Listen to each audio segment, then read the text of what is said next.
This is the Perfect RIA, in case you didn't know. Bringing you all the strategies to help your business grow. Are you happy? Are you satisfied? Are you hanging on the edge of your seat? Sit back and listen in while you feel the beat, yeah!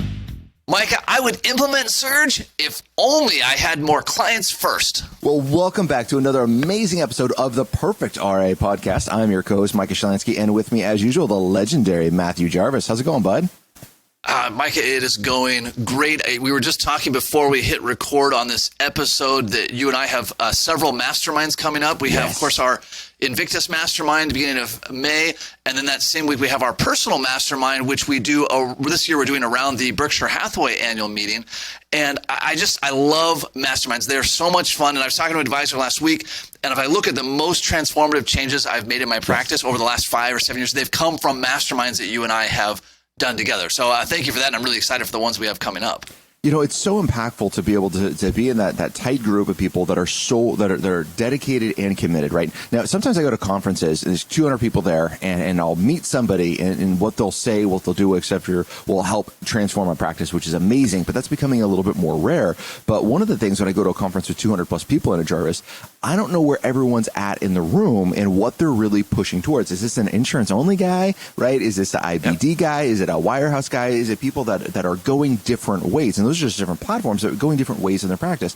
When you come to a mastermind and that mastermind says, hey, here is our intention, here's our focus, you know, everybody's on that same page, it makes it so much easier to jump in with both feet and really get the most out of it.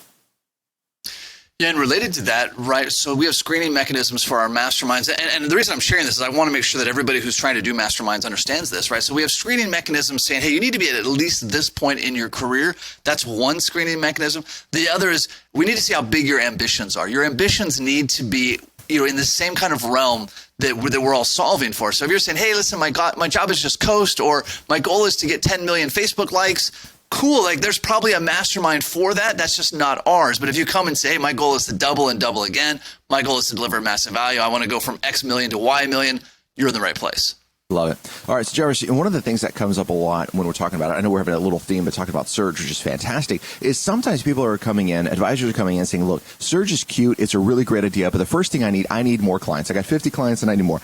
I need 100 clients and I need 200. I need 200 and I need 500, right? Whatever that number is, the answer is always more. I need more clients. Yes, there's a handful of advisors that actually need less, but it's a separate discussion from today.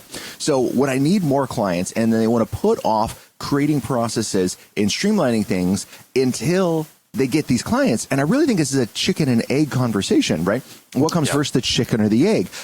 It's the chicken, by the way. But, you know, which one are you going to do in this scenario? And really what I find is we get in this aspect of playing office where we're not really focused in dedicating the value that we need. We're not dedicated in streamlining the value of that particular prospect or client that's coming in, because we're saying, hey, I only have a handful of clients. I only have 100 clients. I only have so many prospects coming in. I'll just do it different for this client. So it's more unique. It's more custom, etc. And they're not creating a, dare I say it, a process of success. Yeah, and it reflects through. So having Surge in place will not solve all of your problems. It'll solve a lot of them, but not having it in place cascades through. Here's a place where I see it, Micah. One of the first things I do when I'm going to have a coaching call with an advisor is I go to their website and I take a quick look just at their website. Now, I'm no website expert by any means, but I look for certain things. First thing I look for is there a way for me to get on your calendar? And then when I click that and it pops up that Calendly screen, which is cool, and there's 5,000 openings every 15 minutes, every single day, 5 days a week. This tells me a couple of things. One, it tells me you're running a completely reactive, haphazard practice. But for a prospect, and here's why this connects together. Have you ever showed up to a restaurant, Micah, and there's not a single person in the parking lot? Ooh, yeah, a little scared about that one. It's a little scared. Now, your first thought isn't, oh, wow, we won't have a problem getting a seat. Your first thought is like, hey, is there something going on here that I shouldn't know about? Same is true for your calendar. If a type of person who has the wealth to work with you is going on your calendar, they have a busy life. And when they see that you don't have a busy life, alarm bells are going off everywhere. Yeah, and that's a subconscious thing. That's not necessarily something a prospect will articulate to you. This is another reason that when I create my Surge, my client meetings are back to back, and there's a little bit of potential overlap where a client will be waiting in the lobby when I'm done with one client. I want to show them they are not the only clients I have. I like that feeling, right? The restaurant analogy, I like going places when I'm traveling, like I'm traveling right now. I like going places that locals go to because it's more than likely really good food at a decent price. Yes. That's why locals are showing up there. So when it's packed with locals, I'm like, sweet, I scored, right? Haven't tried the food, haven't tried anything else right there. It just is that my perception is this thing is packed with locals. Now I'm predisposed to liking things in that restaurant because I'm getting this good vibe. Create that same essence for you in your practice. And that starts with having a process. When and how are you going to book prospect appointments? Yeah, I think that, Mike, this is where we'll see an advisor that has 15 designations behind their name and no clients. Because they think that the technical side of it is all there is. The pro realizes that the technical piece is critical, but it is by far not the only piece that you have to create this really powerful client experience. And I always like to say that makes it easy to make an educated and informed decision about your practice. So Jarvis, we could really go down two different paths right now. We could go into, all right, how do we get prospects and new clients, et cetera, right? What's the lead gen source of those? Almost like magic beans, right? If I had more prospects, more leads, I'd have my magic beans. Or we could go down the process. So I say right now we go down the process element of it. And future pods, we could go back and talk about how to get more leads. But the process is something every single advisor out there could absolutely take and run with. What do you think? Oh, for sure. Because also we want to start with the process because we don't want to throw away leads. We don't want to have that golden prospect come, or referral, a network, whatever that source is, and then you don't have a good way to demonstrate massive value to them. In fact, I was just the other day sitting down with one of our Invictus members, a good friend of ours who's been on the podcast, and we were kind of going step by step through his prospect process, which was already phenomenal, but it's looking for where can we fine tune this thing to make it a real top-notch experience. Now, the big question would be, where do we start in the prospect process, right? Well, it starts well before the prospect ever shows up in your conference room, right? Before that, it starts on your website. What experience do they have? It starts in your social media communication. What experience are they having before they even contact you, right? So that's one thing that you got to tackle. Then it goes to the next element. They move to contact you, whether that's phone or via the internet, right? Whether that's email or website or however they're submitting things. What are they seeing? Now, one of the things that I love to see, Jarvis, is the most now I got to be careful with transparency because people are taking this the wrong way. I want to set the clearest expectations as to what the client will expect to come. Here's an easy example of that. When you're on our website, it says, well, thank you very much. You can jump on our website, plannerfederalretirement.com, and see how it works. But it says, hey, great news. Do you want to schedule an appointment? Answer these questions, put your credit card in, and then on that submit page, it says, great news. We're going to contact you within X period of time. Now, in that X period of time, we've given ourselves more time than we expect to be able to contact that prospect. Now, I don't say we're going to contact you as soon as possible, because what the heck does that mean? That means in the next 5 minutes, the phone should be ringing, right? So I'm already setting up an expectation of failure on my team's behalf because they're going to get that on Friday afternoon when the office is closed. Monday's going to be a holiday. So now it's 4 days before we're following back up with this client that paid us, and it sets a very poor expectation. So you got to set that up in your communications to begin with.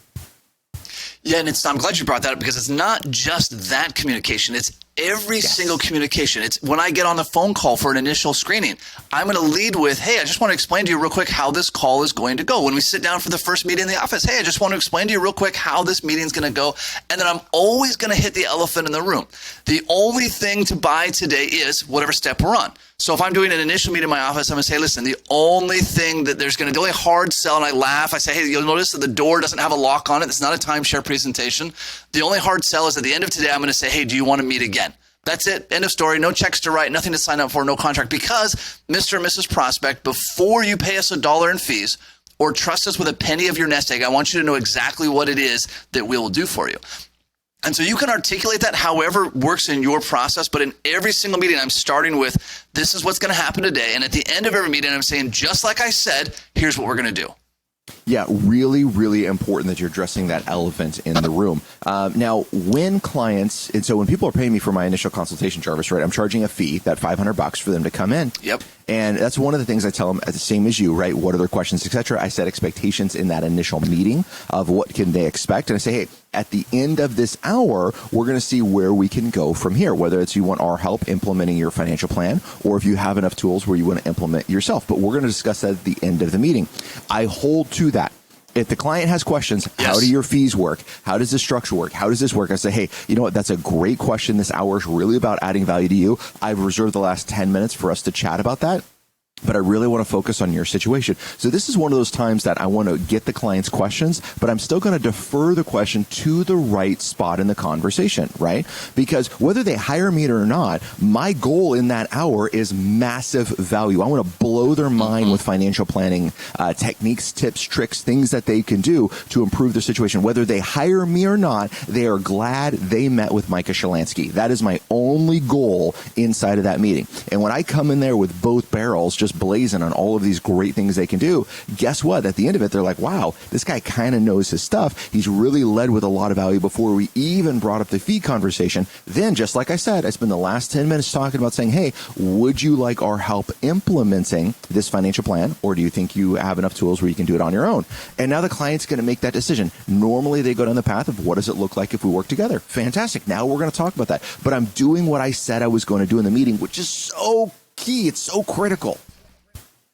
Yeah, it's essential to remember that the prospect has zero idea how this meeting is going to go. Zero idea. Zero. Right? Because they've probably never met with another financial advisor before. And even if they had, that person's process is going to be totally different than yours. So they're going into this totally in the dark. I would argue, though, Micah, that most financial planners are also going into it in the dark. They don't have actually a plan to get through the other side. That's part of the process of this episode. But another way you can deliver massive value in this prospect process, and I learned this from Coach John Barron, who's been on the podcast several times, Mr. and Mrs. Prospect, the process that we're going to walk you through is also the process you can use to evaluate any other financial planner you're considering. Love that. Now let's step back and think about this one. They already have permission to do that, right? People can do whatever they want with the information you give them. But now I'm taking that one step further, saying, great news, worst case scenario, you're going to have a process for evaluating other planners. Think about this. Imagine if you go down to the Toyota dealership and they say, hey, listen, we're not sure Toyota is great for you, but we're going to give you a process to decide if a Toyota is good for you. And you can use the same process to evaluate a Chevy or a Mercedes or whatever the case may be. Fantastic, right? Now, all of a sudden, that gives you so much more trust because you're empowering them with the decisions that they can already make. So again, that's like an elephant in the room, right? You're addressing the things that they can already do and empowering them. You're not locking them in for a timeshare presentation, so to speak. You want them to make that free decision. I love it. Yeah, so many other pieces. I always want to make sure they know what the next step is. So you mentioned that in your scheduling confirmation. Hey, the next step is within 48 hours, my team is going to call you. We always want to let them know what the next step is.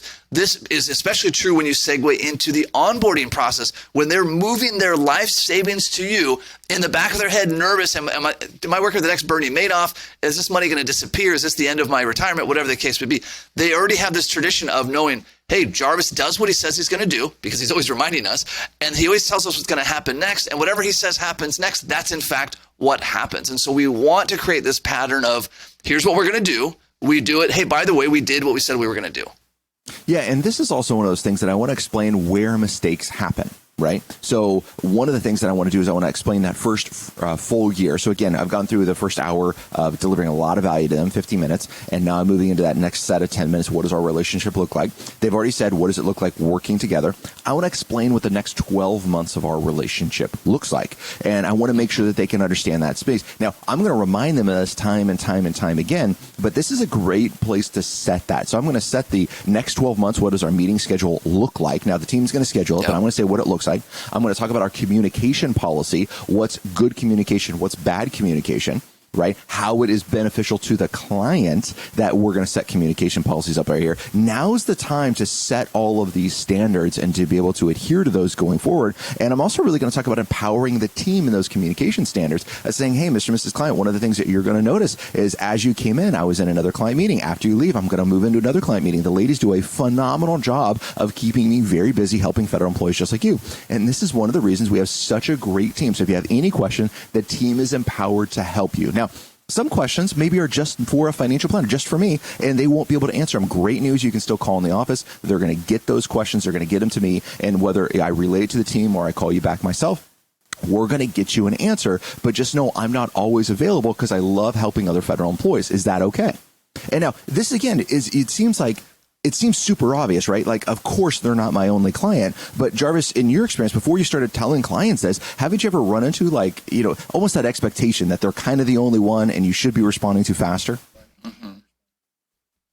Yeah. Oh, completely. And what I loved about your explanation there, and I know we go through this quickly when on the podcast, when it's with a prospect, it's much slower, Yes. it's much more rehearsed, but it's not a sales pitch. Now, it's going to lead to them becoming a client, but it is not a sales pitch. It's literally me educating them. And that comes across, we talked about subconsciously, the empty restaurant at the beginning of this episode. That comes across. If you are trying to sell them, please work with me because we have so many pages of our financial plan and we're a fee-only double fiduciary or whatever the heck people are saying. People know when you're pitching them. They know when it's a timeshare presentation. But Micah, when you say, hey, listen, this is good communication. And by the way, this is bad communication. And we do really good work. But I got to be honest, sometimes we make mistakes. And I'm going to treat you like you're my only client, but you're not my only client. You're giving them both sides of that coin. Now, again, I'm tilting the discussion for things that primarily make me look good. Like I'm not going to have a discussion about the advantages of working with people that have great heads of hair. That doesn't help me. But I just want them to have honest expectations for so many reasons. One, they're more likely to become a client. But the other is, Micah, to your point, I want them to know what it is we're getting. I'm not going to show up and wash their car on Saturday afternoons. We just need to be real clear about that. Yeah, that's just setting great expectations. How is the team going to communicate? The other thing that I want to go to is how we do our financial plan is I constantly tell our clients, this is our process of success, right? So we are going to follow our process of success, and it's to go through estate planning, risk management, retirement income, investments, and taxes. And I hold my fingers up and I walk through the whole thing. Then anytime a client wants to go outside of that for any reason, I always say, it says, hey, we can absolutely have that conversation, but please understand we have a process of success for a reason. This has helped thousands of people with retirement, and I want to be careful before we deviate from this. And that kind of gives me some permission to push back on the client because we've already agreed to going through a process of success. Now, what's the opposite of process of success? Mess of disaster? I don't know, right? But it's not good. We want to stick. Sound good, yeah. Doesn't sound good, right? We want to stick with that process of success. So I love naming that concept of it so clients know what it is. Yeah, and part of that, and again, I love that terminology, process of success. Part of it is that they always know what the next step's going to be. One of the things that financial advisors run into is it's like two awkward teenagers trying to ask the other person to prom, and it's kind of like, hey, I think you're nice. Do you think I'm nice? A good advisor is going to say, hey, listen, at the end of this meeting, you have two options, right? Option number one, you can go in peace and I wish you well. Option number two is you can say, hey, I'd like to learn more about working with you. And then if you go down that path, here's what it looks like. So I'm never leaving it. And I've seen advisors go wrong on this with the sleep on it process. Sleep on it isn't like, hey, I hope you call me back. Sleep on it is, hey, what I want you to do is go home and sleep on this. And I know you're going to have questions. When you wake up in the morning, you're going to think, oh, there's these two more questions I meant to ask Jarvis. Great news. On your way out, or on Zoom, Colleen will join us, and she's going to schedule another meeting that we can answer those questions. Or if by chance you wake up saying, hey, I want to work with Jarvis, we'll start the paperwork to get everything going. So I'm never just leaving it hoping that someone's going to call me back, hoping that they'll magically know what's on my mind. I love that. You got to set that next follow-up communication, which is in place, right? And now, this is the great news is there's so many different ways to do it. So Jarvis sets that next follow-up appointment. What I do is, depending on if they want to move forward or not, if they want to move forward, we're going to set the follow-up appointment. If they're thinking about it, I'm going to have Victoria follow up with them, right? Now, which process is better? Well, they both work, right? So what works better for your office? But in both of these processes, we are directly and intently following up with them, and we're letting the prospect and client know, great news, this is when we're going to follow up. And whenever our team follows up with them, they're always asking if they have any what additional questions they have from the meeting, right? Because the clients are always going to have that. And so the more we can source their questions, which is fantastic, we can get those. Now we can start having more productive and better meetings. Or sometimes we can say, hey, this list of questions that's coming in, this is not an ideal client. Before I onboard them, this is the time to graduate them. Yeah. But jumping around a little bit, Mike, another place advisors get stuck is this idea of I need to overcome objections. I never have objections in my prospect process. Never, ever, ever. All I have, and this is my mindset hacks, I have places where people haven't been properly educated. Yes. Or they're not a good fit, right? And I always pick extreme examples. If somebody comes in and they said, hey, Jarvis, I'm looking for someone to do landscaping around my house. Oh, well, we have an education failure. This is not what I do. You're just not a good fit. Great news. Go in peace. Or if somebody comes in and says, hey, I want to trade levered stock options. Oh, wow, we had an education issue here. That is not what we do. Everything else, again, is an education issue, and I want to address that in my prospect process. So like we used to have these questions, Micah, come up, and clients would say, or prospective clients, they would say, Jarvis, where do you keep the money? Like they thought maybe there was a vault in the back that we were physically keeping the money. McDuck. Yeah, spin the dial. So we added to our appointment process on one of the confirmation emails that says, hey, attached is a list of a handful of questions you should ask any advisor you're considering, and our answers are included for your convenience. And one of those questions is, where do you keep the money? And then we talk about fidelity and how custodians work and et cetera. But that way I'm not preempting, I'm pre-educating anything that might come up. Now, this is so beautiful, right? Because Jarvis didn't reword the question. The question wasn't, what custodian do you use for client assets? Yes, yeah. Right? No one asks that ever. Because nobody asks that ever. It's, where do you keep the money? You take the exact verbiage that a client uses. If you're getting multiple questions, you use that exact same verbiage in your Q&A, whether it's a video that you're going to answer to all of your clients or prospects, content you're going to put on the website, this fact that Jarvis created, etc. I mean, the exact I cannot beat this up enough, because every single time I see these from other advisors that bring it up, they say, oh, well, I changed the question so it made more sense. I'm like, nope, you just missed the point. That's not a question. We're not answering questions for advisors. We're answering questions for clients. Use their exact words. It's so powerful. Yeah, and part of what makes it so powerful is those questions vary niche to niche and region to region, right? The way that somebody asks a question in Washington State is different than if they lived in New York. It's just regional differences. It's niche differences. It's how you communicate as an advisor. You solicit different questions than I do. And so you just, whatever they say, word for word. If they say, hey, where the hell do you keep the money? I'm going to put, hey, where the hell do we keep the money? I'm going to do it word for word, however they're asking. Amen. All right. So then what happens when a client or prospect says yes, right? When they say yes, that's fantastic. What do you do with that? Number one, do you celebrate it with the team? If not, you're missing a great opportunity. I was going to say, I get up and I ring a giant bell in the room. No, there's not a giant bell in the room. Yeah. No, but you got to celebrate with the team. This was a team win, right? Someone has entrusted us with their entire life savings. This is a big deal, and we can miss that so often. So number one is I want to celebrate it with the team. I think that's just fantastic.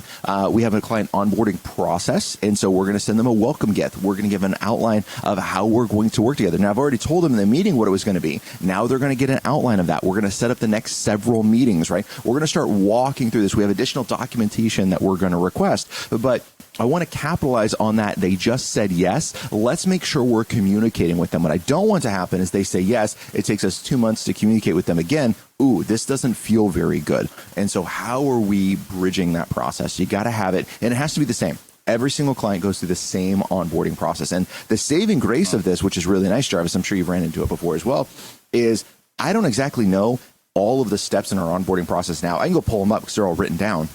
Off my mind, I can't remember them. However, when a client comes in, I can quickly pull it up and I can see where they're at. Where are they at in onboarding? Where is it happening? Now, if everyone had a different process on what they're going through, this would be a friggin' nightmare to bring on a bunch of clients, and I'd have no idea where they're on. Or John's on this step, but that's step 7 for John and step 2 for Sally. Holy crap, right? It'd be so confusing. So you got to have that uniform process. It's got to be a uniform process, and you have to have an incredibly simple way to track this. Now, if you've got a super efficient team and you've got great technology, it's all built into the CRM, it's all built into Infinity, but most advisors need to have a very, very simple spreadsheet that has a column for each step from lead to fully onboarded client, and you're putting the actual name in there. When was the last time they were contacted? What's the next step? And then at least once a week as your team, you're sitting down, you're printing that, physically printing it, you're looking at it, and you're going through each name. Bob and Sue, okay, they're in step 3. When are they going to do step 4? The next, Dave and Sally, they're in step 5. When do they move to step 6? And so otherwise what happens is these people get forgotten.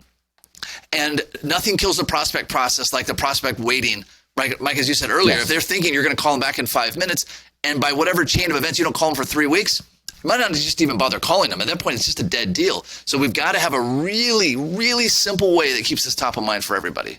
I love it. Well, Jarvis, this podcast is all about action items, and I know we talked about a lot of different stuff today. So let's jump into some action items our listeners can take this week to improve the practice.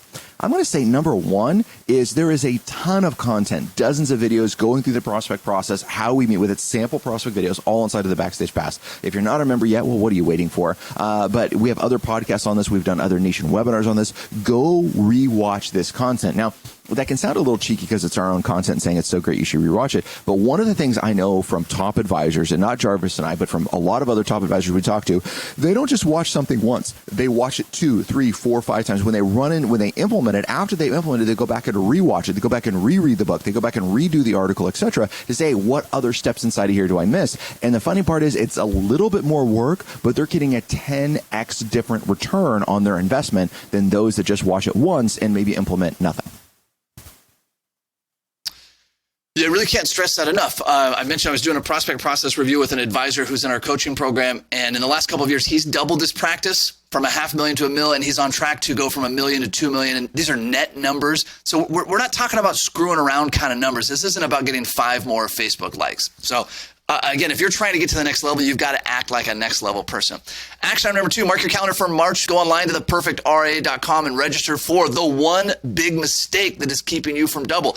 There's a million iterations of this mistake, but they ultimately boil down to this one single mistake that every advisor is making that keeps them from getting to double. You can get that on the perfectria.com. And action item number 3, in writing, what on your website, what is your prospect process to go through, right? You don't have to be super elaborate. You don't want to confuse your prospects, but you need to make sure you're setting expectations. What can they expect? When they click contact you, what's going to happen? When they meet with you, what's going to happen? Yeah. You got to have a process for that. Sorry, Jarvis, go ahead. No, I was going to say the same thing, right? What's going to happen? What can they expect, right? And then when is the hard close? That's the elephant in the room. You've got to address that. And you can even jokingly call it, hey, listen, the hard close in quotation marks is at the end of this meeting, I'm going to ask if you want a second meeting, or I'm going to ask if you want to become a client. Whatever that is, whatever your close is, you need to tell people in advance, this is what's coming down the pipes. Perfect. And then one of the things you have to do is you have to really believe it. When you say you're not going to hard close, then by heavens, you have to not hard close. You have to come in there with a full conviction. And I mean, I'm getting excited about seeing a prospect. My sole goal is to deliver value that nobody else can in their financial planning life. That's it. That's my sole goal in the meeting, right? I'm not thinking about, I got to hit these numbers. I'm not thinking about how many prospects I got to bring on. I'm not thinking about whether they're going to hire us or not, right? My goal is to come in and define areas that I can deliver value. And that is my sole attention in that meeting. And then at that 15-minute mark, now I can switch gears and go into this, should they hire us or not? But man, when I come into that, the conviction, the experience, the presence that I bring, I'm not trying to boost my own ego here, but into that meeting is fully dedicated to them. It's a transforming experience for these clients. You have to be able to do the same. Yeah, in your heart of hearts, you're believing, and you're saying to them, hey, whether you work with me or not, please make sure you take care of this issue, right? Whether you work with me or not, please make sure you get these beneficiaries straightened out. Please make sure you change this tax thing. Please make sure you get a strategy for Social Security. And Micah, in my heart of hearts, now again, I think they're going to be best served working with me, but I want them to, hey, no matter what happens, please take care of this. And if you go in with that abundance mindset, the prospects are not going to become an issue any longer. Love it. Well, until next time, happy planning. Happy planning. Information designed to change lives. Financial planning can make you thrive. Start today, don't think twice.